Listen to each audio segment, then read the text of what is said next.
I realized that it wasn't there. So me being late, not very customer service friendly, I guess, as we talk about a customer service conversation, but my apologies. I think some people are going to keep clicking on as we start, but I've started recording, Josh, and anybody who misses anything can dive in and see what they may have missed. So let me just tell everybody about how customer service training got started in our department about four years ago, and then came to a screeching halt about a year ago, and then here we are today, kind of rebooting the whole purpose. You gotta imagine Bentonville Parks and Rec as a maintenance only department back in 2007, and that all we did was mow parks and trails and prepare ball fields and take care of the maintenance of swimming pools. We did no programming. There was no community center. There was no DAC. There were no baseball and soccer leagues. We were just a maintenance only type facility or type department. And so customer service wasn't really a big discussion point. It was more about being friendly, being respectful, respecting people's space. But it wasn't a real effort or a real discussion, a real topic on a regular basis. Then we passed the bond in 2007, and we knew we needed to change what this department was and the way we served our citizens. And that's when programs and facilities like the DAC, like Lawrence Plaza, like the Run Bentonville series, like the soccer programs or the summer camps, and then eventually the BCC really came to life. And our department changed. I remember there were a lot of people, especially after we opened the BCC, that had been on our maintenance team for a number of years, and it even made the comment like I don't really feel like I'm working at the same place that I worked at 5 years ago. And the truth of it was they were not working at the same place that they were working at 5 years ago. We were changing. We were changing because our community was changing. And in any department that needs to be sustainable should change as their city changes. We should be a reflection of our community. And so as we grow, and as we were growing, our numbers were going up. The amount of people we were serving was doubling, tripling, quadrupling on an annual basis. And we were relying on the success of our programs and our facilities because, quite frankly, Lawrence Plaza was brand new. The Bentonville Community Center was brand new. It was the newest thing we had in town. The DAC, Orchards Park, yeah, all of these facilities they were brand new. They were the nicest thing around. And then about 3 or 4 years into that, some of that growth starts to plateau a little bit. We don't see the continual increase, and that's normal. That's to be expected. There was no negative in that. But what it really forced some of us to start doing is to start thinking about the long-term sustainability of our department. When the wax wears off of that shiny new car, how attractive is it in the long run? And so we wanted to make sure that as the wax starts to wear off, who are we? How do we perform? And what's that relationship look like with our citizens? During that observation phase, I remember sitting in my office one time, and leading up to this, there were little glimpses of things that I was seeing that I didn't love, but I just couldn't put my finger on what was the cause of it. But there was one incident that really just to this day sticks with me. And this was about 5 or 6 years ago. And I'll tell you that the people that I'm talking about right now no longer work here. So I don't want anybody to think about who's he talking about.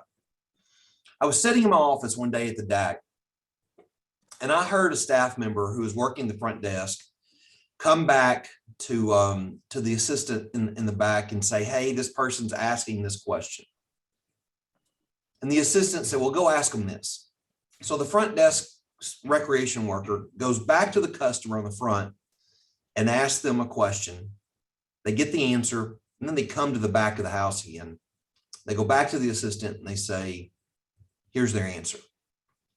And they're like, well, it could be this or this. Go ask them this.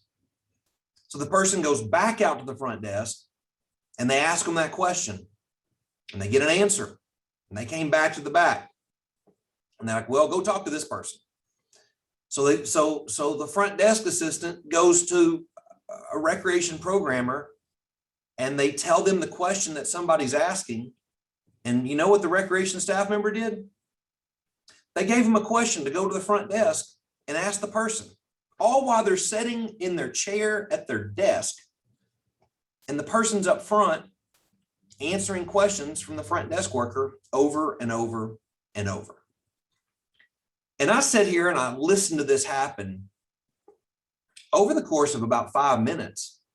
And in the back of my mind, I'm like, why in the world doesn't somebody just get up and go answer their questions and go wait on the customer? And I think at that point is when I said, if we're really going to be around for a while, it's time that we sit down and start talking about customer service. Customer service up to that point was a noun. It was something we talked about. We thought we were doing it, but the truth of it is customer service is not a noun, it's a verb, it's an action. And it's something that you have to do. It's something you have to practice. It's something that has to be in your every single day routine. There's a couple of horror stories that I can share with you, and I think I probably will along the way. I won't do them all right now. But what we did is we started a customer service task force, like literally, like the next day we started talking. And we had representatives from our recreation staff, team members from our parks maintenance team, and we all came together and we just started talking about what customer service was. And it started with the very same presentation that I'm about to give you. Kyle Payne, you've seen this presentation before. I am telling you, it is almost word for word. It absolutely is slide for slide. What we did by starting these presentations or starting that task force, we created what's our goal? You know, who do we want to be as an organization from a customer service standpoint? So we established a customer service mission statement, and you know, you don't want to overdo these mission statements or whatnot, but we needed to know what our overall goal was with customer service. And then we started talking about the objectives, which in each of those goals and that mission statement would be. And what's that mean to us? And I'll tell you that when we were having regular service task force meetings, regular customer service task force meetings on a regular basis, and we were having our training sessions on a regular basis, and we were adamant about it. We were doing it every other month. Everybody came. When we were doing that, and that was a regular discussion of ours, our customer service level went up. I mean, it was obvious. It was visible. You could see it. When we were inconsistent about that, and when COVID started happening, it started doing this. Now, COVID's a different challenge. I'm not here to criticize anybody's performance in this. Some of these slides, it talks about how to be welcoming, and how you're welcoming in 2017 is a little bit different than how you're welcoming in the last year. You can't really go out and shake somebody's hand or slap them on the back or something like that. I mean, we're supposed to keep distance. So it's a little bit different today. But I don't think there's a more appropriate time to start re-engaging in the conversation about customer service, knowing that the world is starting to reopen. And as we reopen and we start to try to rebuild our customer base inside our community, we need customer service to be at the forefront of that conversation. When we're talking about the quality of the uniforms that you buy, to the quality of the programs that you buy, to the cleanliness of our vehicles that are driving around this community, to how we're taking care of our parks, all of those core things of who we should be, customer service has got to be part of that conversation. So I'm going to go in here and I'm just going to talk a little bit about that customer service mission statement. It's it's the core foundation of who we should be from an organization when it comes to customer service. But I'm not hesitant about resharing this presentation, because as I look at the monitor, I see a lot of people that weren't here in March of 2017 when we did this, and so this will be new to you. And I think it is a good reminder, for people like me and people like Josh and people like Kyle, who's been here for a while, because it's just something we should talk about on a regular basis. I'm going to share my screen and go through here and see.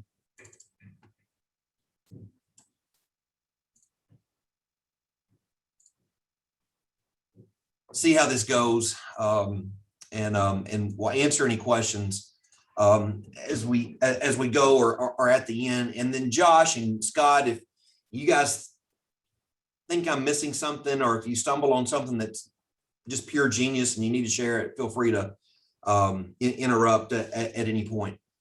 One of the things that I really enjoyed, finding when I was putting this presentation together was, a statement from Sam Walton. And I thought it was really important, with us being in Bentonville and Walmart being such a presence in this community, that a quote that Sam Walton shared in the 80s about customer service, and really what it does mean to us. And if we want to be around, the truth of it is that, the government of the city of Bentonville is not really going to go anywhere. It's sustainable because there's a tax base, but is the public appreciation going to go somewhere for parks and recreation? That's not a guarantee. There's a bond vote in a week from today, and that customer level satisfaction will show next Tuesday night, and how people approve of the way we're doing our job. And so those very things are what Sam Walton is saying when he talks about that literally everything we do, every concept, every technology, every associate that works with us should be directed with one objective, and that is to please the customer. Our job should be enriching the lives of our citizens, people who live here, and that we're here to please our citizens with the quality of our parks, with the quality of our programs, and the care of them and their kids when they come in onto our property and they come into our programs. So why customer service? I kind of alluded to this a second ago, and just we need to be thinking about the long-term sustainability of Bentonville Parks and Recreation. This is an organization that's bigger than every single one of us. Bentonville Parks and Rec will be here the day that Kendra decides to go somewhere else. Kendra, I'm saying you because you're the first person on my square that I'm looking at. There's 5 people sitting in the conference room at the DAC. I'm looking at them next. Every one of you, when you leave BPR will still be here. If I'm hit by a freight train going home this afternoon, I'm really glad there's no train tracks between here and my house. But if something was to happen, BPR will be here tomorrow if David Wright isn't. And so this organization's larger than all of us individually, and we need this organization to be sustainable for the next generation of team members, for the next generation of citizens in our community. I think it goes into when we start trying to provide customer service, one of the things that we need to realize is, what do our customers expect of us? What are they looking for out of us so we can meet those expectations? Or as our customer service mission statement that I know Kyle Payne knows, is how do we exceed their expectations? So it's important to know what those things may be. We'll get to that in a minute. So what is good customer service? What is that service that we're trying to provide? And this is just a textbook definition found on some website or some dictionary. I don't know. It's been 4 years since I've done this presentation, but I think it's pretty accurate. Good customer service means having thorough knowledge of your inventory, experience with their products, and be able to help the customers make the best choices for them. Thorough knowledge of your inventory, experience of your products and being able to help our customers make the best choices for them. If you know our mission statement off the top of your head, if you know our customer service mission statement off the top of your head, you ought to be able to put two and two together of where that came from. Good customer service for BPR means having thorough knowledge of our parks, having thorough knowledge of our programs, having the experience for everything that we offer our citizens, and being able to assist customers when they ask you a question. So what's that mean? That means when somebody walks up to Chris Kester, who doesn't work day to day with our soccer program, but if they walk up to Chris Kester and they ask a question about soccer, he ought to be able to answer it. Now, that doesn't mean he need to go into the weeds and say, your child plays on the U6 Bandits. They play on Tuesday nights at Citizens Park and on Saturdays at Citizens Park, and they always play at 6 p.m. and 10:30. You don't have to answer it to that level, but you ought to be able to answer, Chris Kester, that there's two soccer seasons every year. There's one in the fall, one in the spring. You can register for one or you can register for both. They randomly distribute the kids and they put them on teams, and there's coached by volunteer. Okay, I got it. I don't know. I got it. So I don't know. We'll see. And so you ought to be able to answer those core basic things. And the truth of it is everybody here ought to be able to answer that. Bailey Domingo, a new recreation programmer in our team, ought to be able to talk about what amenities are at Orchards Park. Every one of us ought to be able to answer what kind of trails are at Slaughter Pen. Everybody ought to know what the Razorback Greenway is and how long it is. That's the thorough knowledge of our inventory and what we're able to provide. It's really important that we know what we offer. If we don't know it, how do we expect the customers to understand what we have? So let's get into that mission statement. And when we go back and we look at this definition, let's talk about it one more time. Good service means thorough knowledge of your inventory, experience of your products, being able to help customers make the best choices for them. Then we get into our mission statement. What is our goal? Our guests experience a welcoming environment with a knowledgeable staff who consistently exceed expectations. Here's the deal. I want you to welcome people when they come into our parks. I want you to welcome people when they come into our center. I need you to get your heads up out of your computer screens, and I need you to say hello. I need you to welcome people into our facility. I think the best thing we do as a department, the biggest compliment I get is people who are out there walking our trails when our mowing crew is out there. Guys on our mowing crew pull over, they look up, they say hello. I know it happens. For the record, I've probably seen it in my 13 years here. I've probably seen it twice, 3 times. But I know it happens because I have dozens of people tell me every single year that our parks maintenance team does this. They say it is the friendliest thing that y'all do. We feel so at home on your trails when this team does this. I think it's one of the best things, if not the best thing that we do. That's a perfect example of a welcoming environment. People who work the front desk at the Downtown Activity Center, people who work the front desk at the Bentonville Community Center. The ability to look up, get your head out of your computer and acknowledge people as they come in the door and just say hello goes so far. What it really does is it opens the door for somebody who's a little anxious to come in and answer the question, and it allows them to come up and then learn that it's a knowledgeable staff who exceeds expectations that can help you with your experience.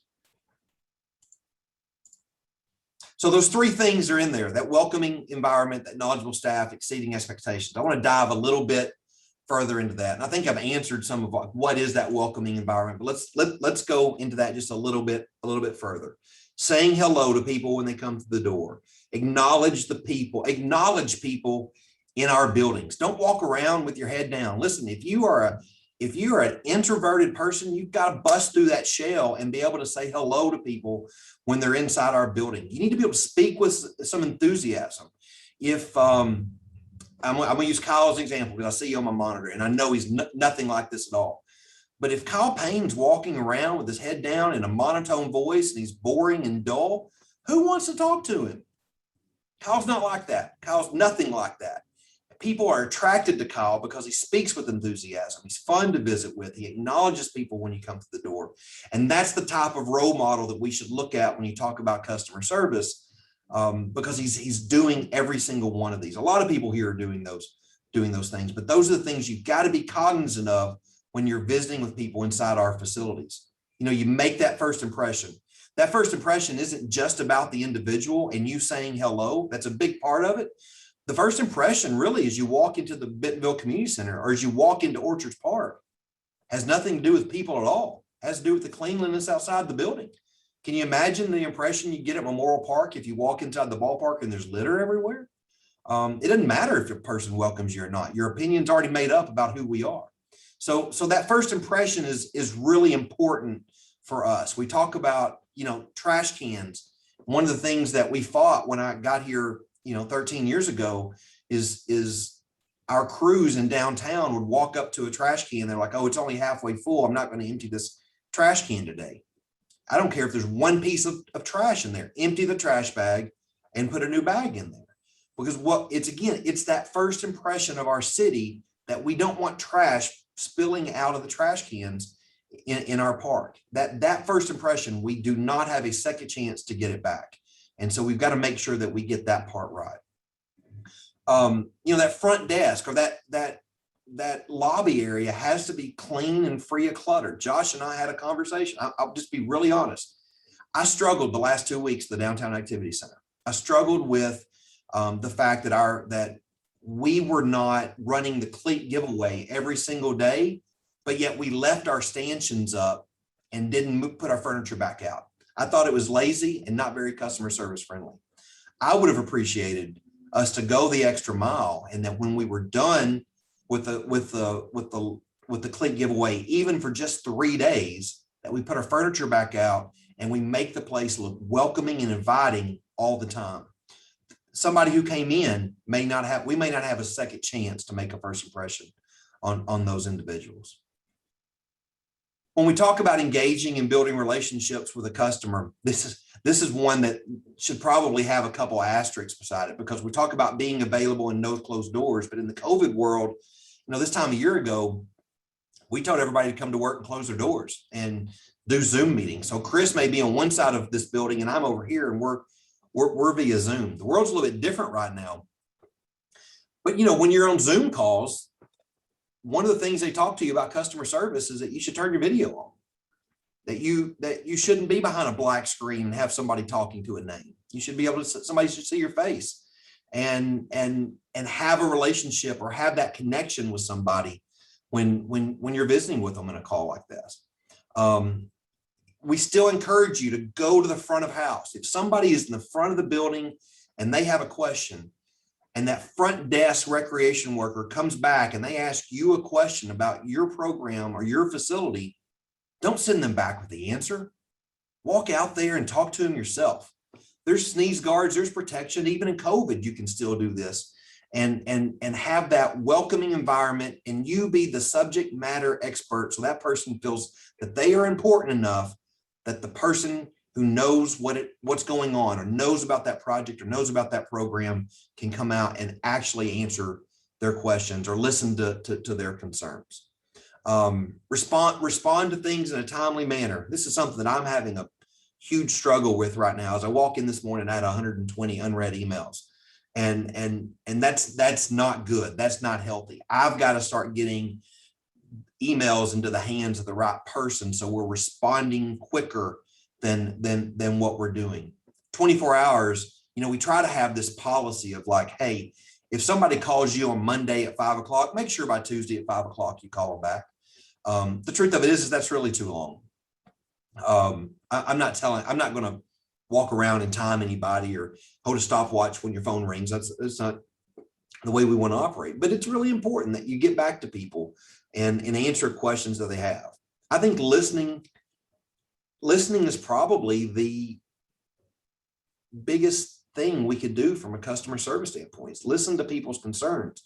I think what I've learned in a number of years of doing this is that there are times that even the squeakiest of wheels who will complain about, anything in the world, they'll tell you that it's cloudy and an ugly day outside right now. And if anybody's been outside, you know that that's a lie, is that those people exist. But if you sit and you listen to them and really listen,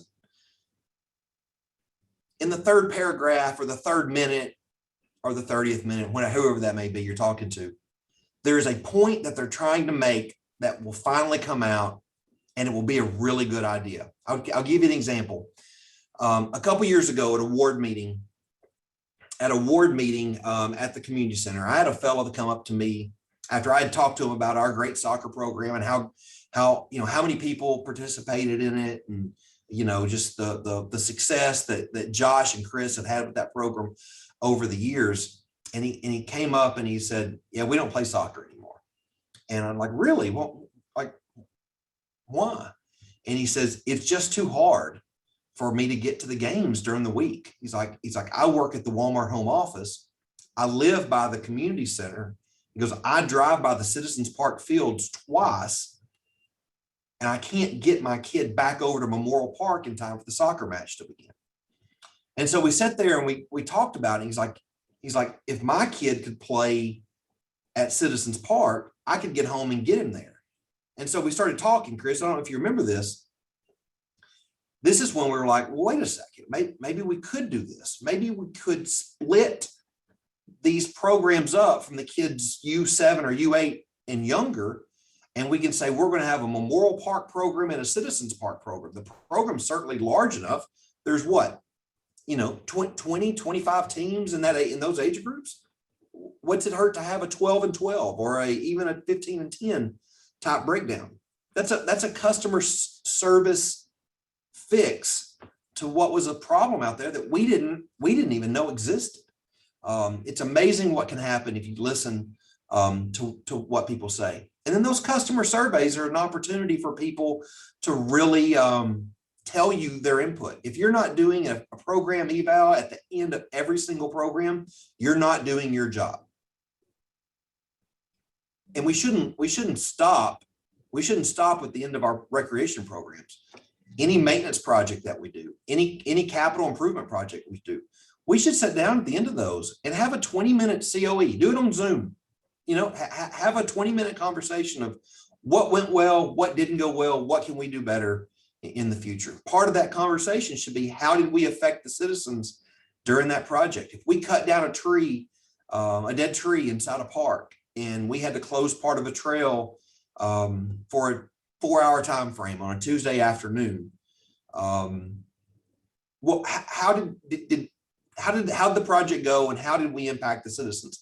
Somebody may say, "Hey, listen, we should have never done it on Tuesday afternoon. We should have started at 7 a.m. on Tuesday and gotten done before the crowd got out." Whatever that answer may be will come up in that COE. And those are the kinds of conversations that we should be having to making sure that we are really performing in the most customer-friendly manner possible. We talk about what is knowledge. No, we need to know about our parks and trails. You need to know about the recreation programs. Do I expect Shelby? I see you, Shelby. Do I expect Shelby to know every single thing about youth baseball? No. The truth of it is I don't know everything about youth baseball, but I know enough to answer those high-level questions. And then the questions I can't answer, I know who to get them to. We'll talk about that one transfer rule in a second, but most of the time, the most important part is is whose hands to get them into, so you really can help them. Talk about the expectations of our standards. What are our parks and what are our facilities supposed to look like? That's what the customer expects of us. Is here's our standard. Here's what Orchards Park looks like on a Tuesday afternoon. Here's what Orchards Park, the downtown square, looks like on a Tuesday afternoon. And one of the things that Scott and C-Flow and his team do really well is, have you ever seen a farmer's market on a Saturday morning after a First Friday on Friday night? Have you seen the first Friday when they're done and how trash the downtown square is? And when people come back, literally less than 12 hours later, and the place is spotless. Another example, C-Flow, was the, if you're here, Chris, I don't even know. You're not on my top 5 people. So another example of one of the things that we did so well was after the protest that took place on the square last summer, with all the graffiti and the tear gas and everything else that occurred. Our crew was back out the next morning between 4:30 and 5 a.m. And by the time people showed up to work at 8 a.m., the square was almost spotless. Now, we learned some hard lessons that day, like tear gas is still potent the next morning. But the truth of it is our square looked really nice the next day after it had been pulverized, quite frankly, the night before. Learn from your customers, talk to your customers, do those program surveys, ask people what they want to see in your parks, ask people what they want to see in your programs, and then let's work together to provide that for our citizens. This part down here about being informed is part of the reason we want to, get back into these customer service and making sure that we're doing them on a regular basis so that everybody really knows what's going on in our department. One of the things that I expect our managers, our crew leaders to be doing is taking the information that I'm sharing with you once a month about our capital projects and some of the plans that we're working on, and share that with their staff. As I look through here, well, I see Miss Sue. So Miss Sue Hayes is here on the call, and I won't put you on the spot, Miss Sue. But what I want you to answer to yourself is, do you know what the Quilta Parks is? Do you know what's going to be in the design of the 28th Street Park? And if your answer to those is no, I don't want you to answer. If your answer to those is no, I want you to go to Kyle Payne this afternoon and say, dude, why aren't you telling me the information that you're supposed to be telling me? We all should be aware of what's going on in our department, and we should be able to answer the questions that people may ask us of what our future plans may be. We have a bond vote, the biggest vote of my 25-year career, and the 8 or so years that I've got left. It'll be the biggest one that I ever have. It's a $30 million bond for Parks and Recreation. Every single person on this call, every single one of us should know what's in there. And if you don't, somebody along that chain is not performing the way we're supposed to. Sharing knowledge is so important in that customer service food chain.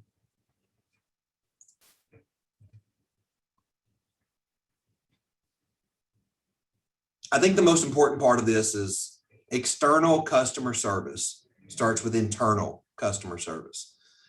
So if Miss Sue doesn't know what's going to be in the 28th Street Park, we've got to fix our internal customer service before we expect to perform the way we desire to. Those are internal things that we've got to figure out. And those are things that you really should share with your crew leader or with your supervisor, of like, there were things that David mentioned that I didn't know what was there. Can we talk about that? And people like C-Flow, people like Jimmy Hutchison should be making sure that if they're not sharing that information regularly, that we change that and we make sure that everybody's aware of some of those things that we're working on. How do we exceed expectations? There's a lot of answers to this, and I don't really know that I know all the answers. I think there's so many different ones out there. I think they're different for everybody. I don't know that we need to establish a list and say this is the exact roadmap or this is the exact how-to. But here's a couple of things. I mean, one, let's answer questions, but not just answer questions. Let's go back to the be welcoming part. How do you invite people to answer your questions? You do that by being welcoming and open, having the right posture, standing up, recognizing people as they walk in the door, inviting people to come talk to you, saying hello, being the first person to initiate that conversation. These are minor things, but when you're working in a public sector and you're really busy and you're doing a million things, I promise you, these are things that we forget to do. We've got to make sure that we're doing these very core things, foundational things, in order for us to be successful in the long term. Follow up with your patrons. Here's an example. Miss Sue, if somebody comes inside the BCC and they ask you a question about, I don't know, something in the fitness center, you should be able to give them that answer. If you can't, then maybe you invite Stephanie out to answer that question for you. They have their workout. You see them again in an hour. It's really nice if as they're walking out, or as you see them again in the facility 30 minutes to an hour later, and say, hey, how did everything go? Did you enjoy your workout? Did you find the information you were looking for? That follow-up just shows a level of care and compassion that customers really will appreciate. It enhances their experience while they're inside your facility. Ask people, is there anything else I can do for you? Offer suggestions. One of the things, Wade and I were out on a bike tour the other day, and we stumbled upon a family that was looking at a kiosk, one of our maps in our kiosk, and we just pulled over and we said, hi friends, how are you? Can we help you find something? Turns out these folks were from South Dakota and they were in town visiting because of the bike trails. But I don't know, Wade, we sat there and talked to them for about 10 minutes, and the conversation went to what restaurant should we eat in town. Those folks will remember Wade and me from that conversation. They will go back to their town in South Dakota, and they will say something friendly about their experience that they had when they were here. And then there's the +1 rule. And this, I alluded to this a second ago, and this is something I want to make sure we all remember and we practice. We talk about a knowledgeable staff, and I'm sitting here saying that I don't expect Shelby to know everything about how we run our youth baseball program. I want him to know this much so he can answer that core question. But when that customer goes to level 2 and they start asking something else, I don't think Shelby should know all that. He doesn't live, eat, and breathe that program the way Chris or Josh does. But I want him to know who to send the person to when he can't answer the question.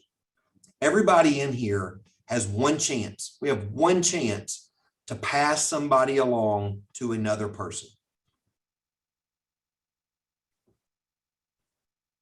The worst thing we can do from a customer service standpoint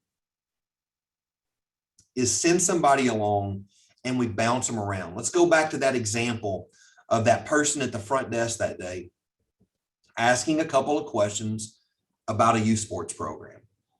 And our staff, this is what we did at the DAC. We sent our staff member back and forth like a ping pong ball multiple times instead of just going and answering the question. That's the worst possible thing we can do to a customer. They don't feel important. They don't feel valued. And quite frankly, it doesn't look like we know what in the world we're talking about. But if Shelby would know Chris Chakia is the guy running that baseball program, I can't answer that. But hey, if you'll call Chris at the Downtown Activity Center, phone number is 464-PARK 7275, and ask for Chris, he can answer every single question you have. He runs that program. Problem solved, customer satisfied, and they're happy, and you've gotten them to the right hands. Now, let's say Shelby doesn't know who to send that person to. And let's say he sends them to Tracy. Tracy is not allowed to send them on to Chris. You've got to answer those questions. Nobody wants somebody to be passed around multiple times. So what Tracy would need to do in that case is say, hey, Chris, you come stand right next to me. We're fixing to answer this person's phone call. Don't pass somebody around over and over. Y'all, we do it. It happens here. I'm not gonna say it's common, but I see it happen, and it's not healthy. And customers get frustrated with us. If you want to send somebody from the BCC to Planet Fitness, there is no better way than passing them around from staff member to staff member to staff member multiple times in trying to run these programs. Look at there. I had a whole slide on this. I didn't even think about it. So I'll share that with you after a while. I said earlier, customer service is a verb. It's not a noun. It's not something we talk about. It's something we practice. The delivery method of our customer service is so important. as we move forward. It's something that we think about on a daily basis. It's something that we talk about on a regular basis, and something that we have to perform. Here's a couple of stats that are in there, but here's a couple of things that I think stick out to me. And I think it's important to know why it's important to share this right now. In January 2020, right before COVID hit, Josh, we were seeing anywhere from 1,200 and 1,500 people a day at the BCC. We were planning to do $4 million of revenue last year. We had memberships. We had more than 7,000 active memberships at the BCC. COVID hits, it changes everything. Our numbers are up, but we're still only at 600 people a day coming to the BCC. That's 900 people less than, well, don't make me do the math. I'm not the best at math, but we're more than a 50% decrease of where we were just 15 short months ago. We only did, I said we were trying to do or planning to do $4.2 million of revenue last year. We did 1.6. Getting customers back in our facilities are so important for the health of our organization, for the expenses that we have. And the biggest part of that expense is personnel. We were given a pass last year because of COVID. We were given a pass, quite frankly, because we had earned it. The amount of work that we had done in the previous decade, building this department to what it was, everybody saw, our council saw, our citizens saw, everybody realized that it was an external factor that did this to us, and that we can rebuild. But the truth of it is that we have to rebuild. It's time to do it. When customers receive good service, they tell a dozen people, but when they receive bad service, they tell almost double that. News travels on how we're treating our customers. And we have a friendly frontline staff that's knowledgeable and welcoming, and we're exceeding those expectations, people will return. The revenue will go back up, the numbers will come back up, and we'll be able to fill the staff back out the way that we desire.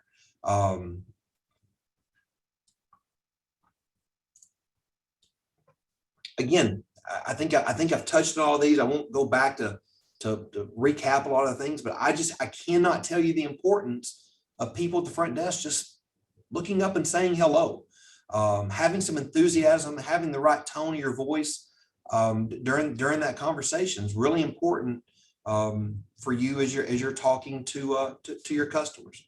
We talk about traits and things that we want to do. Treat customers as the most important part of your job. Friends, they are the most important part of our job. We've got to get people back in our doors and back in our facilities, and this is how we do it. Now, people like Jorge and Scott may be saying, hey, dude, have you seen the mountain bike trails? There are people in our facilities. I know that. And that we do see revenue from those types of things from external sources. But when we get back into the BCC, or we get back into the swimming pool, we get back into soccer leagues, people are not back yet. And I think it's a tribute to Chris in his team that the numbers are where they are, but they're not what they were pre-COVID. And that's the thing we should have in the back of our mind, is how do we get back to where the public is safe and confident in us that our numbers are where we were pre-COVID. We talk about going the extra mile. That statement that I talked about of reaching back out to a customer 30 minutes after you help them, maybe sending an email to them the next day and saying, hey, did everything go okay? Did you find what you were looking for? Those things really do go a long way in helping our overall experience. Customer service qualities reflect in every single thing you do. Make sure that you as staff members, make sure you as leaders are talking to the people around you and informing them everything that we have. Kendra, I'll put you on the spot, and you don't have to answer me right here, but do your employees know our mission statement? Do your employees, do all of our lifeguards understand what's expected of them and the message that we want them to carry every day? And you can sit here and say, yeah, sure they do. Well, if I walked up and picked some random lifeguard tonight on the spot and said, what's our mission statement? Will 100% of them be able to answer that question? They should be able to answer that question. They should know what we're doing. They should know what customer service is. They should know that it's a verb, not a noun. And these are the things that we should be talking about. Our swimming pool staff, I don't mean to pick on Kendra and Julie. They do a great job with in-service and the training and those kinds of things on a regular basis. Probably better than the rest of the department from a training standpoint. But customer service should be part of that overall training, not just, life-saving responsibilities. That relationship that we have with our customers continues to be important moving forward. We talk about being knowledgeable, but customer service isn't something that we start with or we fix inside this meeting that we have once every 2 months. Customer service actually is part of the interview process. So those of you that are interviewing potential employees, you want to interview somebody with the right personality that's going to be able to provide that level of customer service. If you're interviewing somebody who just, I don't know, has a personality of a rock, what will they really be able to do? How will they really be able to explain these programs and these services to our citizens? So be thinking about how well would this person be able to perform on a customer service level. It's not just how do you do your job. We've got to understand what my job is. My job here is to enrich the lives of our citizens. It's not to manage a budget. It is. That's all part of it.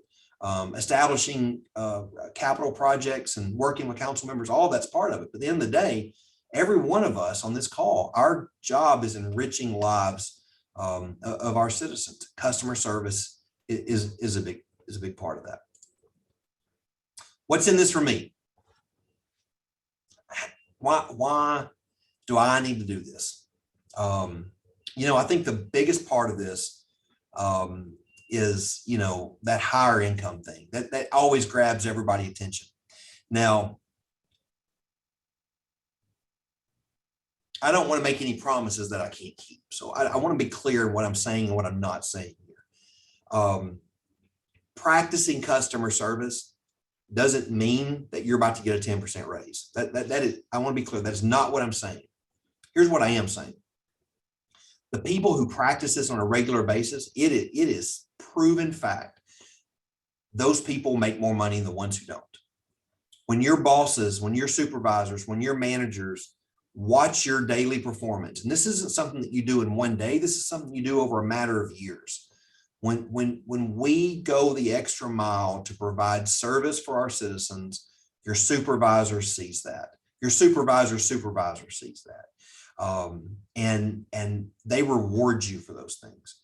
We all will make more money. You will get a larger raise because we see that level of expertise. We see that level of friendliness, and we see you go the extra mile. Those are the things that we're looking for. You'll be recognized more. You'll be satisfied in your job a lot more because people will show you their appreciation. Jorge, I don't know if you're here on this call or not, but I think if you never looked at the Slaughter Pen Trail Condition Facebook page, you ought to go on there and talk and look at the praises that our mountain bikers give to Jorge and the people that he works with. When Jorge was out, Shelby was managing those trails, and they did it for him as well. It just, the satisfaction that you get when people compliment you and show you that level of appreciation, to a lot of people, it's as much as a paycheck. And so I've seen that with somebody like Jorge and a lot of people that provide these services for our citizens. We'll have more repeat business. We'll get more customers referred. I think people will leave other gyms in town and come to the BCC and utilize our facility. I think at the end of the day, though, we'll all enjoy our job a little bit more. And I think that's, a big hope of mine. And I think a lot of people on this call is that, we don't want to have to come to work. We would prefer to get to come to work and enjoy being where we're at. And this makes our job, makes our profession a lot more enjoyable. It also results in lower turnover. The most expensive thing we do is hiring people and training new team members. Many of you know that it takes a new team member a couple of months to get to a certain level, and we always want to give them that grace to get to that point. But that comes with an expense, and it comes with an expense on everybody. And the fewer amount of turnover we have, the better we all are in that. We'll have fewer complaints and higher productivity from our staff members and our citizens. So we all win all the way around with this. It all comes down to, it's real simple. We could talk about this for hours, but I don't want to overdo it. It is provide a welcoming environment in our facilities, in our parks, in our programs. Let's all be knowledgeable of what's going on. Do not live inside a bubble. Don't show up to work just to prep ball fields. Understand what's going on, the full comprehensive department that we've built and we're trying to provide for our citizens. And then challenge yourself every day on how do I exceed expectations? That is something different for every single one of us. Our custodial staff at the BCC that does a fantastic job exceeds expectations on a regular basis, and probably more so in COVID than I've seen in the 5 years that we've been open at the BCC, or 6 years almost at the BCC. But if you challenge yourself every single day, how can I exceed an expectation? It is amazing what this department can become. It's amazing what you will be and how you'll be valued, not by me, not by the mayor, but by the citizens, and the appreciation level they'll show you. I promise you that the compliments that come from the citizens, the praises that come from the citizens are the ones of the highest value. And you'll get that if you're out there trying to exceed expectations. Any questions for me? Does anybody just think that I, like, David, you are just crazy? That is not accurate. Or, hey, I see you now. Hey, buddy. Is that just, we online? It's hard when everybody's on mute. So I see a couple thumbs up, but is this helpful? Very good. All right. Well, let me end in this. If I was to give us a grade in customer service, I don't think we're at F. I don't even think we're at D. I don't even think we're a C. You know, I think overall, individually, there's a lot of people on this call. There's a lot of people in this department that are that customer service friendliness is part of what they do. Let's just remember that customer service is not a noun. It's a verb. It's something that we have to practice on a daily basis. It's something you have to practice continually. And it's something that you ought to always work towards. Let's keep doing a lot of those things that we always do. The way our mowing team pulls over and allows people to pass, the way people, you know, when our parks maintenance team is in the parks and we just say hello. When Dana or Emily is on the downtown square and taking care of the public gardens, just acknowledging people as they come through, welcoming people into our facilities. It goes a long way. Let's keep doing those things, but let's challenge ourselves every day to how can I exceed an expectation of our citizens. If we do that, our numbers will go back up, our revenues will go back up, and we'll get BPR back to where we were about 15 months ago. Thanks for your time this morning, and we'll see everybody real soon.